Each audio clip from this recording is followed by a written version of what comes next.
From our 22 News Broadcast Center, this is 22 News in Focus. Good Sunday afternoon. Welcome to 22 News in Focus. I'm Ashley Afonso.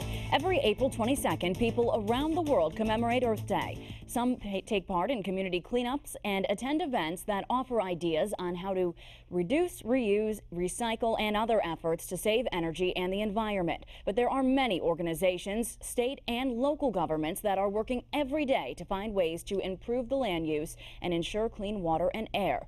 They are also behind initiatives that will provide cleaner and less expensive energy and less dependence on fossil fuels that will preserve natural resources in the future.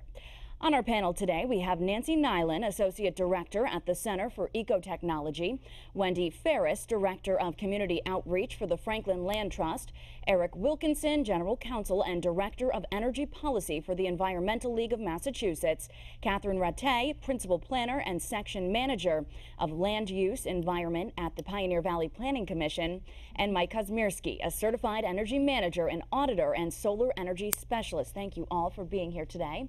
So first of all, let's go down the line and just tell me a little bit about your organizations and how you became involved. Okay, great. Well, thank you for having us here. I'm from the Center for Ecotechnology. We're a nonprofit organization, and we have been around since 1976. So we're celebrating our 42nd year of existence, and we're based in Western Massachusetts, and we help people really reduce their energy use and their waste through recycling and composting programs. And we work with people of all walks of life. Homeowners, businesses, communities to do that. And I've actually been at the center since 1982, so for 35 years, believe it or not. So yes, yes. Seen a lot of changes, I have seen a lot of changes, yes, and I remember the first Earth Day, so yeah. How about you? So I work for the Franklin Land Trust, and the Franklin Land Trust is a nonprofit organization that works with landowners and communities to permanently protect land that they care about for future generations. So we save farmland, woodland, riverways to make sure that that land is always in its natural state forever. Hi, and I'm with the Environmental League of Massachusetts. We've been around since 1898. We were formed as a forestry protection organization, and over the time we've evolved to seek to protect the environment in other ways as well: water, air, land, and clean energy. And I work at the Pioneer Valley Planning Commission. We're the regional planning agency for 43 cities and towns in Hampden and Hampshire counties. We're 55 years old. I know that because we're the same year as I am. And I've been there for 20 years. And I manage the environment land use section. We also do transportation community development. But again, our goal is to catalyze regional progress. And we are very focused on climate action and clean energy, protecting water, similar to my colleagues here. And for the past 24 years, I've worked as an energy engineer in the solar energy industry, and for the past 10 years as a part-time teacher at several different community colleges, training people on renewable energy, building energy science, and green energy topics. So today, April 22nd, is Earth Day. You said you remember the first one. How did this come to be? Well, let's see. Back in 1970 was the first Earth Day. It was a time when we were becoming more conscious as a country of the enormity of environmental issues, and there was a lot of legislation being put forth. We had real problems with our water and air quality. Things were pretty dire, and so there was an effort to raise awareness about the environment. It was really the first time people were really thinking about it, and we had actually put someone on the moon the year before, and I think that it was being out in space and seeing planet Earth from that perspective gave a whole new idea to, oh, that's it. That's our planet, and that's all there is, and we better protect it. And I think that that was just an important milestone. There are several events today to raise awareness. Can you tell me about some of those? I know you brought something with you. As Nancy was saying, speaking about the Earth, the Springfield Museums has an annual Earth Day celebration, and this year the City of Springfield has a Climate Action and Resilience Plan that the Pioneer Valley Planning Commission, Arise for Social Justice, the Public Health Institute, and others have been working to help implement. So children who come to the Springfield Museums can get a free Climate Hero cape. So there'll be lots of events, and it's all about educating people what they can do personally to help address the climate crisis. And you said people can go out there till 4 today? Till 4 o'clock today. Okay, great. All right, so let's talk about some of the issues our Earth faces. You can each tell me what you think the most important issue is. I think at this point the most important issue is climate change that's facing our globe. It's something that back when CET started was not something on our radar. We hadn't been thinking about it. We were thinking about the limitations of our resources and air pollution, and those are still all pressing issues, but that overriding, I think, is the most important. So I'd have to agree with you, Nancy. I think climate change is really the most important issue facing all of us. Especially, it affects the natural world disproportionately. I mean, we see the impacts of extreme weather events on our human populations, our cities, but it will cause, enormous amounts of extinctions as, these events are really transforming our landscape. So it's imperative that we all work to address these issues locally and globally. And I would agree. Climate change is the most significant environmental issue facing us. In addition to the tremendous harms that our environment faces from a changing climate, it also presents a tremendous opportunity. There are over 100,000 clean energy jobs in the Commonwealth right now. That number can grow. We can put people to work in good jobs to help solve climate change as well.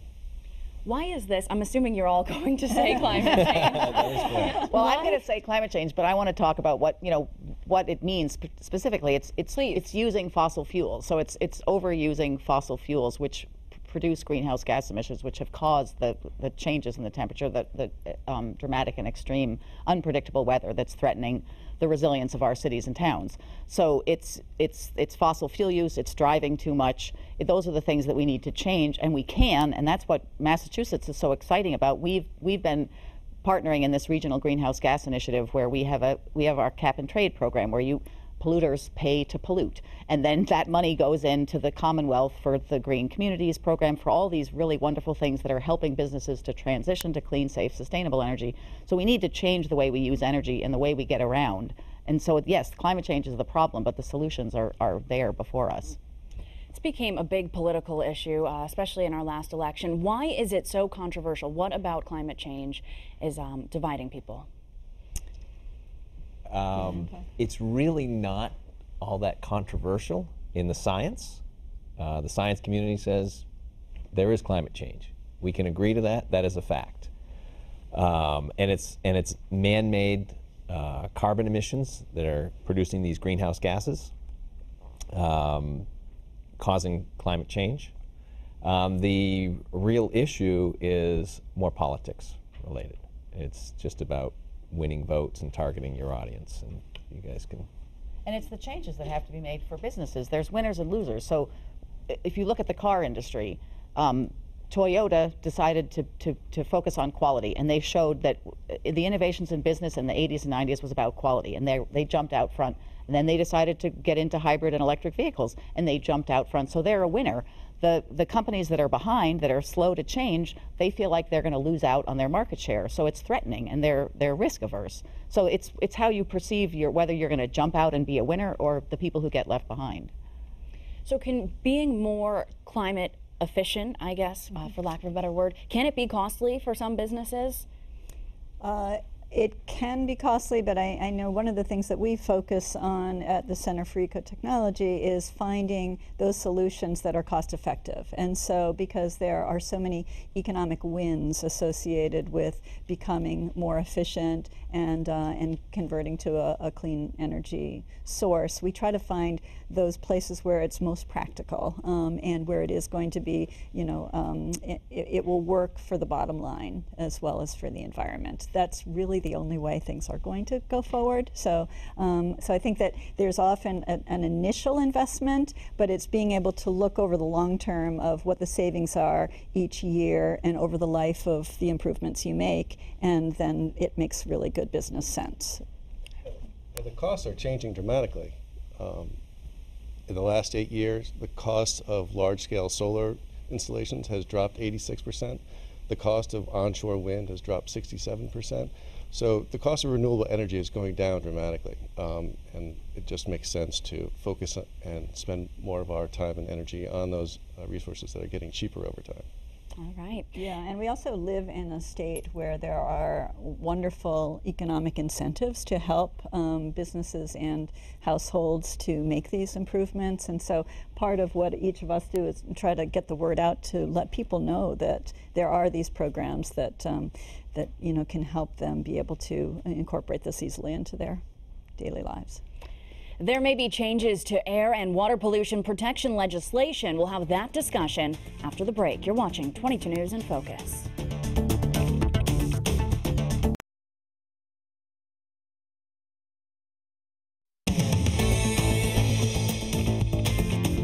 Welcome back to 22 News in Focus. Flint, Michigan has become the focus of poor drinking water management. The Connecticut River and its tributaries have hundreds of communities lining their banks. Here in western Massachusetts, despite being a predominantly rural region, the air quality continues to be poor. Many studies have found high numbers of respiratory ailments in children and the elderly. So let's talk about the need for clean water. Are there concerns about the EPA changing pollution control standards? Well, in terms of water quality, we don't get our water from the Connecticut River. We have reservoirs. Obviously, we're home to the Quabbin, but that water goes to Boston. But Massachusetts has great protections for water. I mean, again, foresight on the part of people who came before us, who protected reservoirs, who protected land around it, so there aren't pollutants going into it. The EPA has been changing the requirements for stormwater management, and those are some pollution control concerns that we're a little bit concerned about. But right now, our communities work really well together. We have a coalition of communities that have been working to clean up the Connecticut River for years, separate combined sewer outfalls. So our communities are working really well on concerns about water quality. Can the state legislature create their own laws to protect local waters? Or is that something that happens town by town, city by city? No, the state certainly can. Generally, Clean Water Act, the Federal Clean Water Act sets the standard, and the states are allowed to enact regulations that are more stringent than that. So the state has a big role to play in protecting water quality.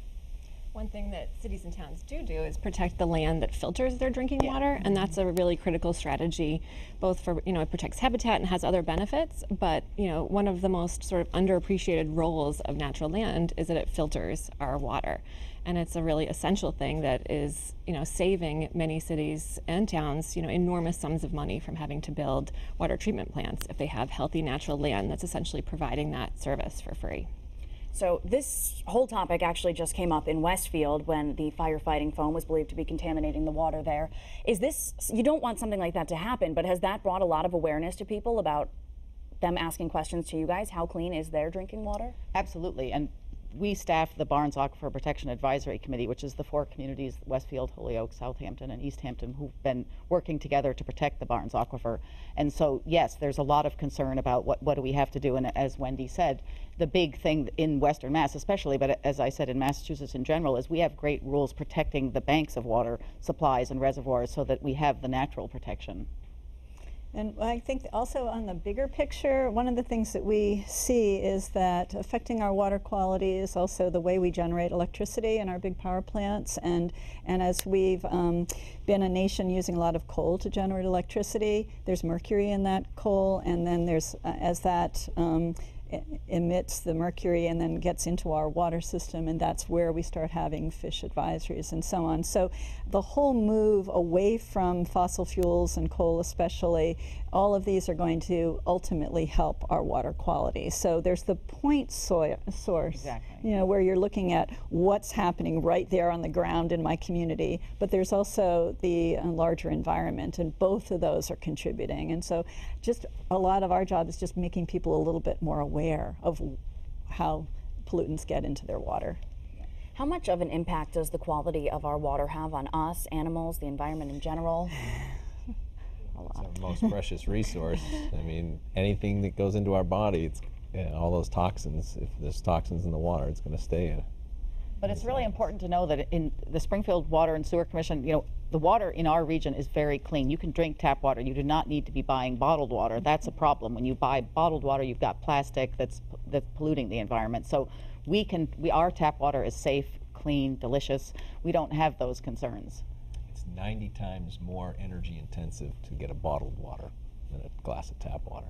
Yeah, no, that's a really good point. And people often have the sense that, oh, I better drink bottled water because it's going to be a better quality. And because we do have these protections, that's right, you really could just avoid the plastic water bottle and all of the waste and manufacture that goes into that. So, yeah. Have any of your organizations ever tested the difference between bottled and our water here? Is there much of a difference? Well, we actually do a kind of a fun activity with kids where we do a blind tasting test where we have them blindfolded, and then for just a, you know, how does it taste, and taste tap water and then bottled water. And in each of the times we've done that, the tap water wins. So, so that's kind of an anecdotal one, rather than we don't get into the chemistry of it. But that's also just a myth that people think, oh, it tastes better.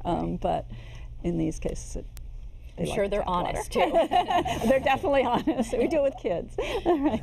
So why does our region have issues with air pollutants? Let's switch to air now. Well, we're the Pioneer Valley, right? So we're in a valley. So that a lot of the pollution, the polluted air is coming from the Midwest, from large cities. It floats over and it settles in our valley. And that's why we have disproportionately high rates of asthma in our region. Is it throughout the valley that the quality is lower, and once you get out of the valley, it's not? Yeah, you can really experience that, yes. We also have two major highways going right through, too, which all the transportation emissions tend to stay in that valley. Okay, let's talk about biomass plants. They've been proposed in Springfield and in Greenfield. Tell us a little bit about those, and yeah. So the go ahead. Well, the biomass, these biomass plants are biomass burners to generate electricity, and to really make an efficient. There are lots of, you could say, well, that's the same as, we're burning wood. The concerns are the particulate emissions, and also if they're burning construction and demolition materials, which a lot of them were proposed to do, that's going to release a lot of toxins in that construction and demolition materials. There's a lot of money to be made in that because people want to get rid of that. So financially, there's incentive to do that. A lot of the regulations, they've kind of switched those over to burning just virgin wood, but then of course there's deforestation issues and on-site fire issues stuff. But it's basically the particulate matter that we're worried about, and also it's, if you're going to build a biomass plant, you're losing out on a lot of efficiency if you're not capturing and using the heat associated, because you're just generating a lot of waste heat in the steam production. Is there a way to reduce the emissions from that burning? Yeah, they have really tall smokestacks. The hope is that the emissions get up and they get into the currents and they float away, but the concerns for public health is that they don't, and that they will increase the asthma rates. Nancy and I worked back in the 2000s on the regional clean energy plan, the first regional clean energy plan in the Commonwealth. And at the time, the Commonwealth had a renewable portfolio standard again, Massachusetts is really out front in the rest of the country in terms of our commitment to clean energy and to climate action. And so our legislature passed a regulation that said we have to have an ever-increasing proportion of our energy from renewable sources. And when they first did that, they included biomass. They called it renewable.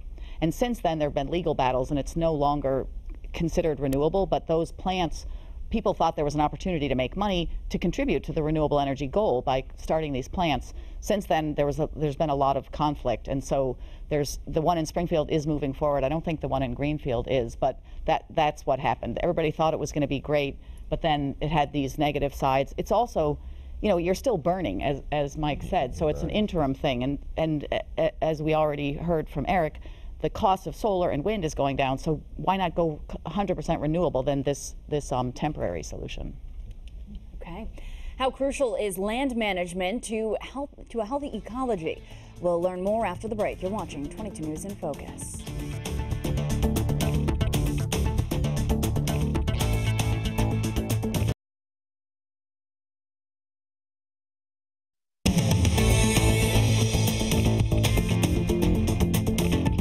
Welcome back to 22 News in Focus. Western Massachusetts is home to a large amount of open space, from farmland to forests. Land conservation and protection efforts have been at odds with developers who see some laws as detrimental to economic development. So first of all, let's talk about the significance of land conservation and protection. Well, land conservation is really the only way to ensure that the lands that we care about will be here for future generations. So in order to conserve land, there are two primary tools. One, nonprofits such as land trusts or government agencies can own land, in which case we usually open it up to the public and build trails and allow the public to use it. And the other way is called a conservation restriction, which is a legal agreement that landowners voluntarily place on their land, which eliminates the right to sort of subdivide it or build it or to sort of change the general characteristics of that land, but still allow them to farm it, to harvest trees from it, to build trails. But it also gives them the peace of mind that that land will always be as it is today in the future. So it's really one of the most important tools we have to ensure that our farmland, our forests, and our rivers will be here for our kids and our grandchildren. What about a land trust? Is that very similar? Yep, a land trust is a nonprofit organization dedicated to preserving land for future generations.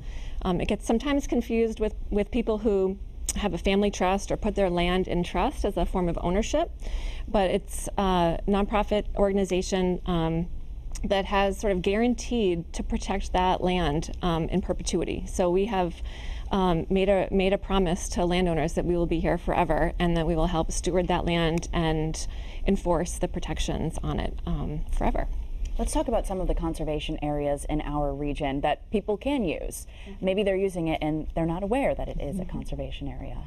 Well, Massachusetts is really blessed with quite a lot of state protected lands, state forests and state parks, as well as a really robust land protection community. There's, I think, about 140 land trusts in Massachusetts. Massachusetts was sort of the birthplace of land conservation, so there are an enormous amount of conservation areas, parks, places where you can get back into nature to experience the sort of spiritual benefits to being immersed in nature, as well as places to go to be more active. If you're into mountain biking or skiing or hiking, there's a lot of places to do that too.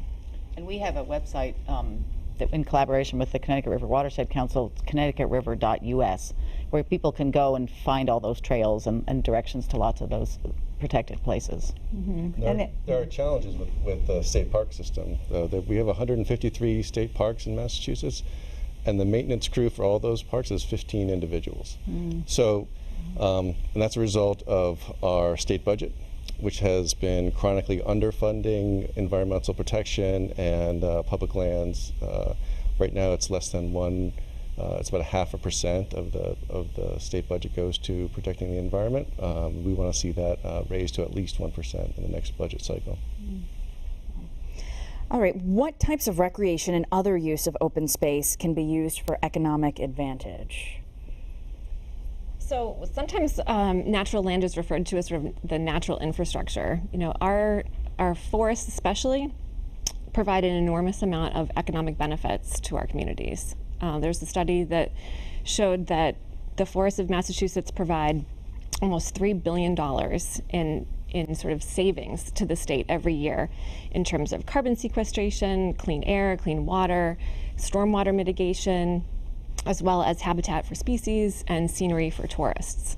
So that's a huge economic benefit that the state gets, really from our state park system and from the private landowners who are sort of providing a lot of those services to the state. Yeah, it's really interesting because you often think, oh, the economic value is from cutting down forests, where in fact we have found a way to have the economic value be from keeping them in place and being very careful about.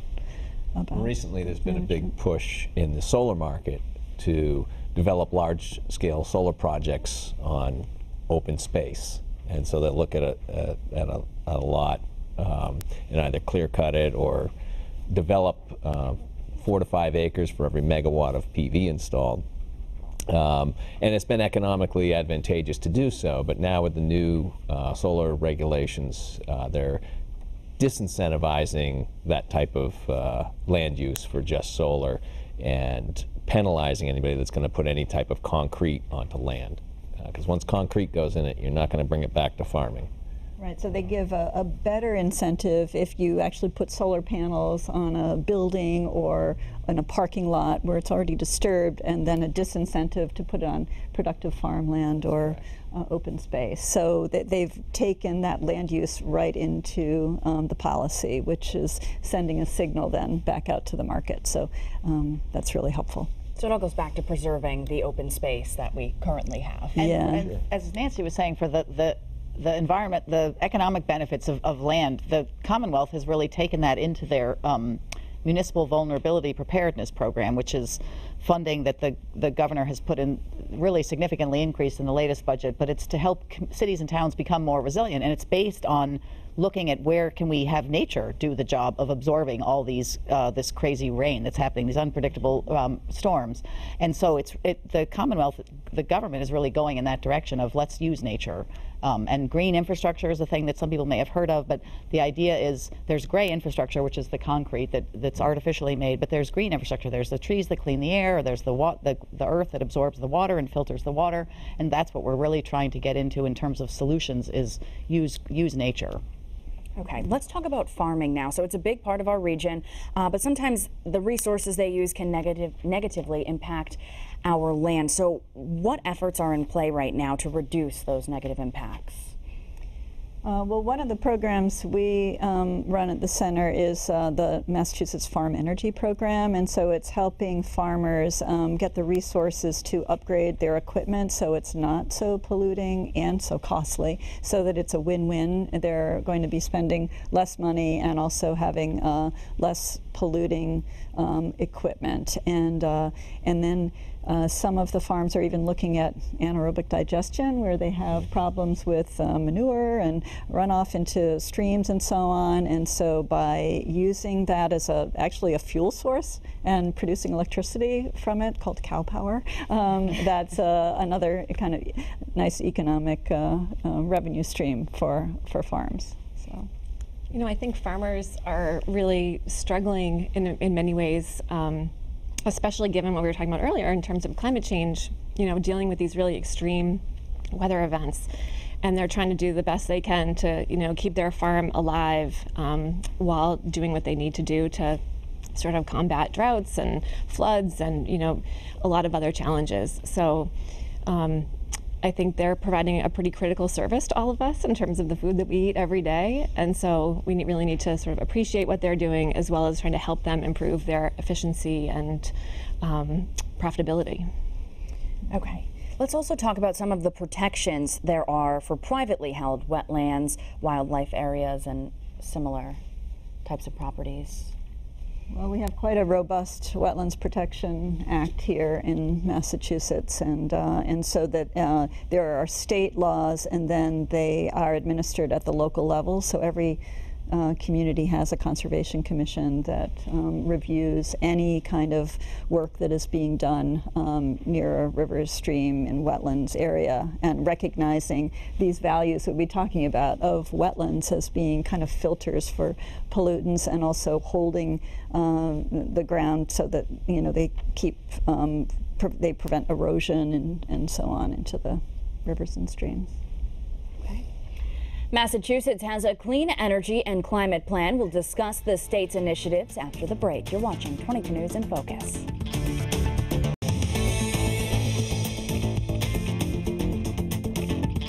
Welcome back to 22 News in Focus and our discussion on environmental issues in Massachusetts. Massachusetts is very close to reaching the legally mandated goal of an economy-wide reduction in greenhouse gas pollution of 25% below 1990 levels by 2020. The state has been considered #1 in the nation in energy efficiency for several years in a row now. The state is also a leader in growth in the clean energy sector, creating thousands of jobs and billions of dollars for the economy. So let's talk about what is the Clean Energy and Climate Plan for 2020. That plan was developed in 2015 by the state as a sort of floor plan to how we can achieve the greenhouse gas reduction limits that you just mentioned. Interestingly, in 2016, the Supreme Judicial Court ruled that the state was not taking sufficient steps to reach those important climate goals, and they ordered the state to take additional action. So the state has been going through a rulemaking process to help ratchet down greenhouse gas emissions over time. So we've been working to help move that process along. One of the big challenges we're facing right now is that the state used to list publicly the greenhouse gas emissions annually. They stopped doing that in 2014 and 2015. So right now it's very difficult for us to tell how close we are to meeting those incredibly important goals. And there are some goals locally as well? Yes, and as I mentioned, the Pioneer Valley, including Franklin County, back in 2006, we got together and did a regional clean energy plan that the previous version of the state's clean energy plan had been out, I think, in 2004. So we articulated very comparable goals to the state: 80% reductions in greenhouse gas emissions by 2050, an ever-increasing percentage of our energy generated here in the region to clean, safe, sustainable sources. We also prioritized local jobs in the clean energy sector, as Eric said earlier. Massachusetts is really, I think there was a report just a couple days ago that we're #1 in terms of generation of jobs in the solar industry, or maybe not #1, but in the top 10, I'd say. So those are the similar goals that we have for our region, is to, again, it's to work together. The governments, all of our governments, the private sector, our large institutions, to figure out what can we do to use less energy, to use clean, safe, sustainable energy, and to drive less. On the jobs front that you mentioned, the Mass Clean Energy Center has a great program, the internship program, where they will pay employers to hire an intern for a semester for college-age students. And that program's worked really well because a lot of the clean energy sector employers are very small companies, 2 to 10 person companies, sort of on the cutting edge of distributed energy generation and other technologies, smart grid technology and stuff like that. So having this program really helps students get their foot in the door with some training. So that's really helpful. And do you see there being a lot more jobs in this field in the next 20, 30 years?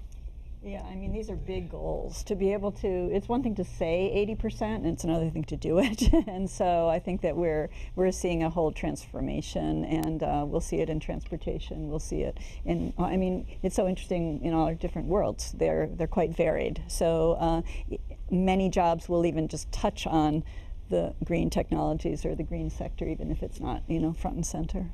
I believe renewable energy technologies has been the fastest growing job sector in the country. Over the past, that was 2 years ago. Last year in Massachusetts there was a slowdown because of legislation and net metering laws and all the other things that have to come into play with the proper legislation. But we already have twice as many clean energy jobs in the Commonwealth as there are coal miners in the entire country, and that number is going up. Right. Yeah. All right, the state has a Green Communities Division. What exactly is that?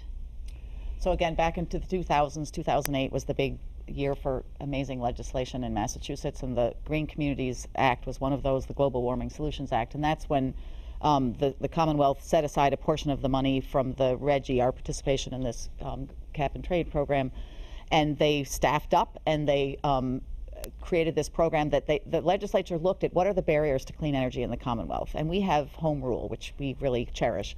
So every municipality, 351, gets to make their own rules. The problem is developers want to have predictability.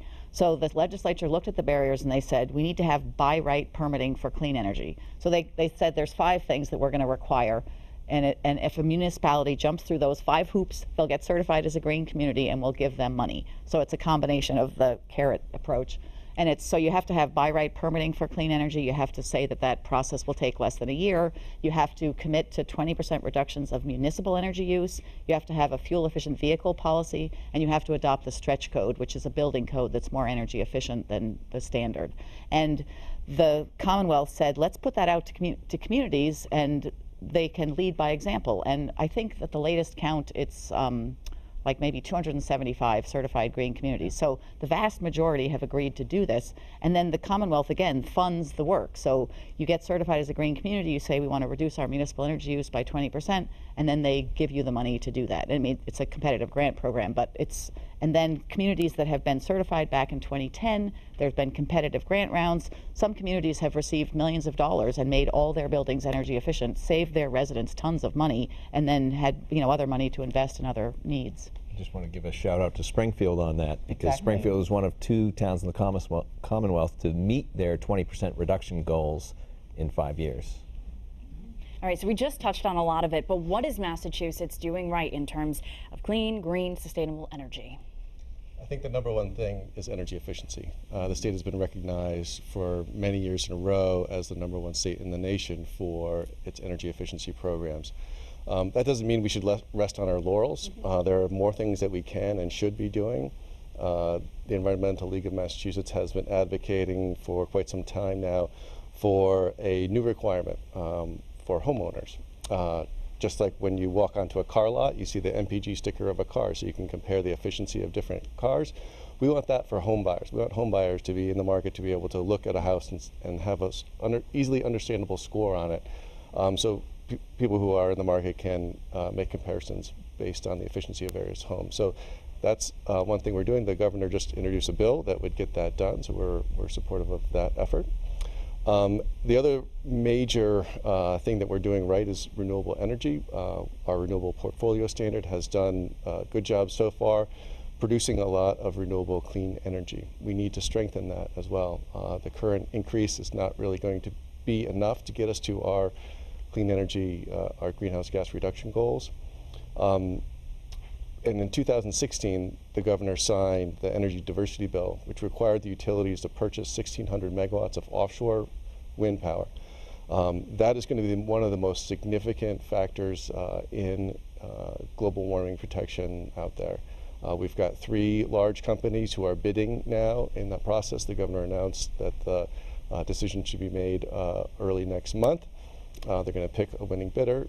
They'll start construction. When that happens, we'll see a lot of jobs creation in developing these offshore wind turbines. When they're up and running, we'll see emissions declining. And it's just the first step in a huge effort down the East Coast. Our neighbors in New York, New Jersey, Maryland, and farther south are developing offshore wind plants as we speak. It's going to be a huge, major growth opportunity for this industry in this region. All right, what would you like to see, what improvements would you like to see to energy policy? I just rattled off some of mine. Well, right now in the solar sector, we've done a good job, but we have a myriad of policies between the DPU and the state, renewable portfolio standards, local permitting processes that really add too much soft cost to the cost of solar. And we really need to focus on getting those costs reduced. Solar is already competitive. The value of solar is is a real benefit. It's greater than what we're conventionally paying for power. So basically that solar is actually a cheaper alternative than some of the conventional forms of power that we've been using. So that's one thing that we need to do, is streamline some of that policy to make it a little bit easier to operate in the state. Because right now we're having a retraction in the amount of solar jobs and number of installations. The second thing would be to really provide opportunity for community shared solar, because right now 60 plus or minus 10% of residents can't take advantage of solar electricity because they don't have a good site for it. So we need to be able to share that wealth, because individually in our region 85+% of our energy costs leaves the community. If we can grow solar and have local energy generation, then that brings a huge amount of financial windfall into the local municipality. Right. After the break, we'll discuss the types of renewable energy programs and incentives available for Massachusetts residents. You're watching 22 News in Focus.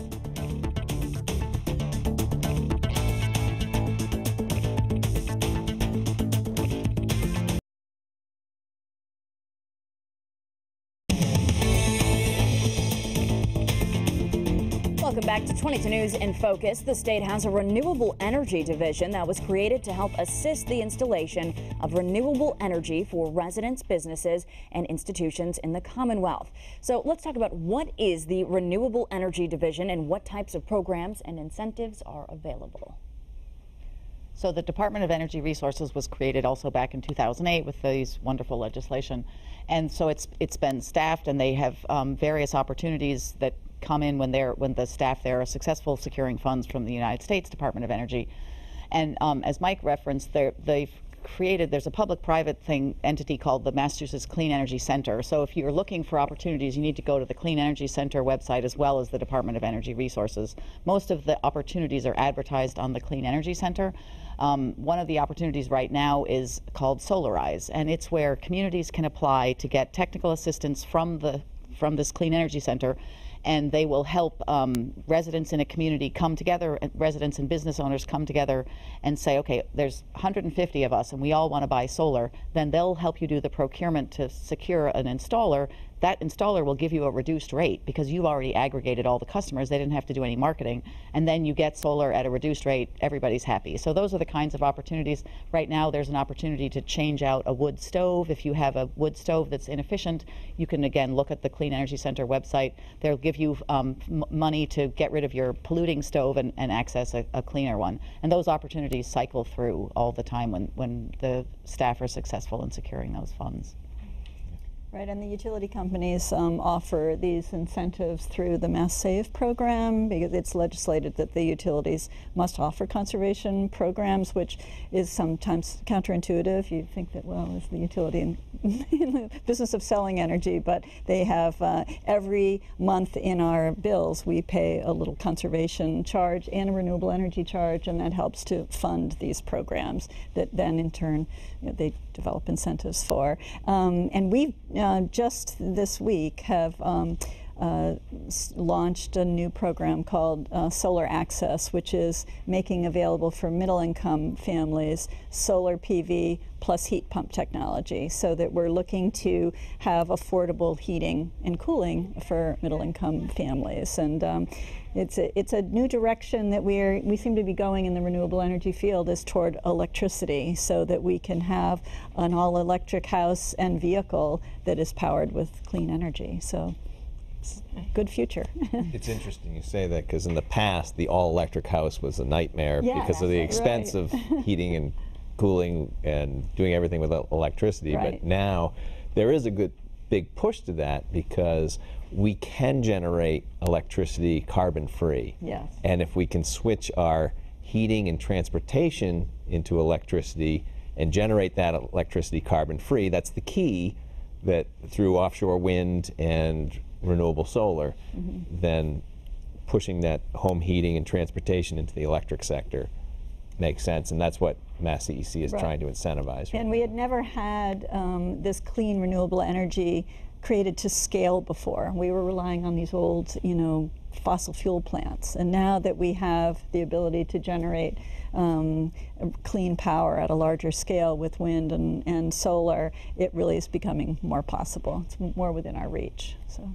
And electric cars is huge. I mean, the fact that electric cars have taken off in the United States, I didn't anticipate that. Even doing this work for 20 years, you know, we always used to talk about American car manufacturers killed the electric car, but we've come back so aggressively and so successfully that's what we used to say was green the grid and then get electric cars. But how are we going to get electric cars? And now it's happening, and that's huge because, again, driving is a third of our greenhouse gases comes from driving cars, and it's hard to get Americans to give up their cars, and now they don't have to. They can switch to electric as long as the grid is green. Yeah, as long as the grid is green. Right. We have a ways to go for that greening the grid. I mean, right now only a little shy of 10% of our power from the grid comes from renewable resources. So it's not a green grid yet. That's why we need strong state and federal policies to help us get to that point where we can power all of our resources through green energy. And some of those new policies and incentives they're really trying to incentivize is energy storage, so that we can sort of ride the intermittency of strong wind production and strong solar production, store that energy for later use, and sort of flatten the demand curve. It saves us all quite a bit of money and increases our quotient of green energy. All right, let's talk about solar panels in particular. What should people know about the installation of them? And also, as you mentioned, storing it. Are there incentives to sell some of it back? Is that a possibility? Right now, what everybody should know is it's very advantageous financially, environmentally, to go solar, if you have a good site for solar. So I would recommend everybody do it. There are some other, there's an abundance of change in the marketplace all the time in the solar industry because of new policy and development. But right now, if you have a good site with access to the sun, then it's very viable, and I would highly recommend it. Financially, you know, you see return on investments over that 20-year period of 15 to 20% for some folks. But it varies all over the map based on your site conditions. The process for residential customers and small commercial can be about 6 months from the signing of the contract, just because of permitting and interconnection agreements with the utility. A little bit longer on the commercial side, maybe 9 months. And there are lots of ways to go about doing it too. There are companies who will come to your home or business, and without a penny from your pocket, they'll put solar panels on your roof, and you can reap some of those benefits. Or you can purchase them yourself, which requires obviously some upfront cost, but you reap more of the benefits over the time.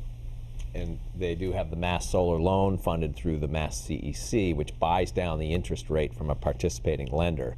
So if you can take the capital cost at 5%, they'll buy down about 3%, and you'll end up with a 2% loan for the system. And you'll end up making more from the energy savings than what your loan will cost. All right. And if you do generate more energy than you need, you can sell it back to the grid, as you were asking. Thank you.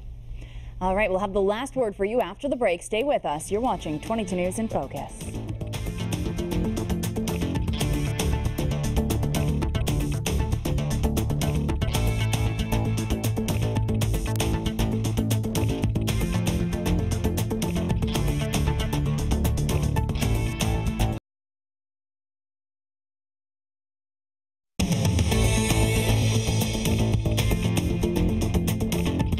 Watching 22 News in Focus. Today we've been discussing energy and environmental issues in Massachusetts and the latest technology to reduce our dependency on fossil fuels. That's our program for today. We want to thank our guests for joining us and thank you at home for watching. If you missed any of it, you can catch it in full on our website, wwlp.com. From all of us here at 22 News, we wish you a wonderful Sunday.